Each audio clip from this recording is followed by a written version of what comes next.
әлемдік даму сериясымен видео сабақтарымызды одан әрі жалғастырамыз. Әлемдік бестселлерге айналған Наполеон Хиллдің «Ақыл менен ақша тап» кітабында адамның табысқа жетуіне кедергі келтіретін 30 түрлі қасиет айтылады.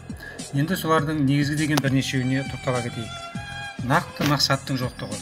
Кітап авторы сол тұста ақш-тың бір институтының адамдар арасында сұрау салып өткізгендігін, соған тартылғандардың 98%-ның алдарына қойған нақты мақсаттарының жоқтығын айтады.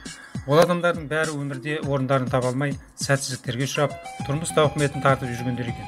Егер адам алдына нақты мақсат қойып, соған жетемін деп саналы түрде әрекет жасамай, өмір ағысымен жүре берсе, оның табысқа жетуінің мүмкіндігі нөл болмақ. Яғни, ешқашанда табысқа жете алмайды деген сөз. Сондықтан алдыңа мақсат қоюдың маңызы қашанда зор болмақ. Білімнің жетіспеушілігі. Қазақта арзанның солбасы татымас деген сөз бар. Мектепте тегін берілетін білім жастарға өмірде алға басуына көмектесетін нақты негіз бере алмайды. Өз басым қазақ мектебінде 10 жыл бойы оқып, бірақ қазақша сөйлей алмай кеткен жігітті білемін.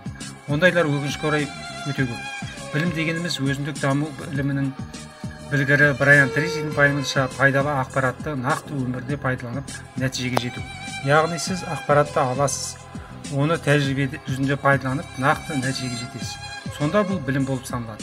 Ал мектепте, колледжде немесе университетте алған көп ақпараттарыңызды нақты өмірде кәдеңізге жатпасаңыз, ол білім болып саналмайды. Бүгінде адамдардың көбінде осындай өмірде нақты пайдаға асыратын білім жетіспейді. 2-3 жоғары оқу орнын бітіріп, жұмыс таба алмай жүрген адамдар көп. Тәртіптілік. Көп адамдардың бойында бұндай қасиеттің жоқтығы жасырын емес. Тәртіптілік деген өзіңнің мінез құлқың мен ақыл-ойыңды, сөзіңді, іс-әрекетіңді қалауыңша пайдалы нәрсеге қарай бағыттау. Мысалы, ерте тұру, таңертең дене жаттығуын жасау, жұмысыңды сапалы және белгіленген мерзімде орындау. Ол үшін білім мен біліктілігіңді үнемі жетілдіруге көңіл аудару қажет. Бойында тәртіптілік қасиеті бар адам ешқашанда жаман әрекеттерді бойына сіңірмейді. Ол өзіне де өзгеге де пайдасы тиетін шаруаларды ғана атқарады және сондай іспен айналысуға өзін мәжбүрлей алады.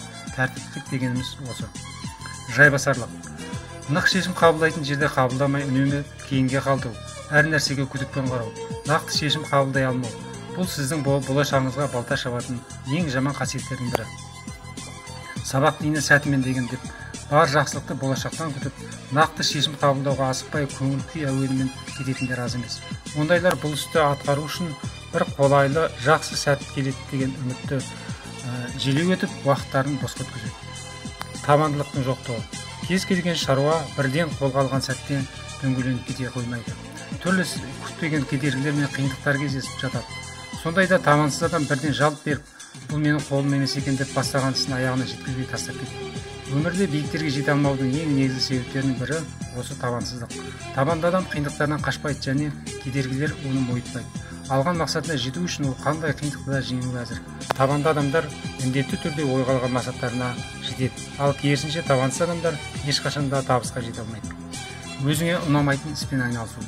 Егер сіз өзіңізге ұнамайтын жұмысты істейтін болсаңыз, ешқандай да нәтижеге жете алмайсыз. Өйткені бұндай істі адам еш құлықсыз, тек ақша табу, уақыт өткізу үшін ғана жасайтындықтан сапасы болмайды.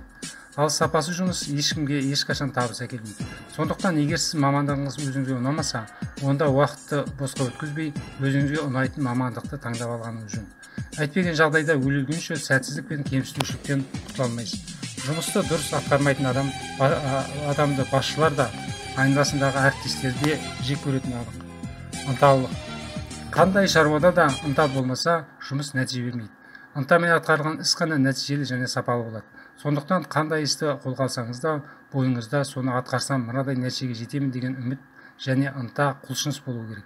Әйтпесе қолға алған шаруаңыздың жақсы нәтиже болуы екіталай.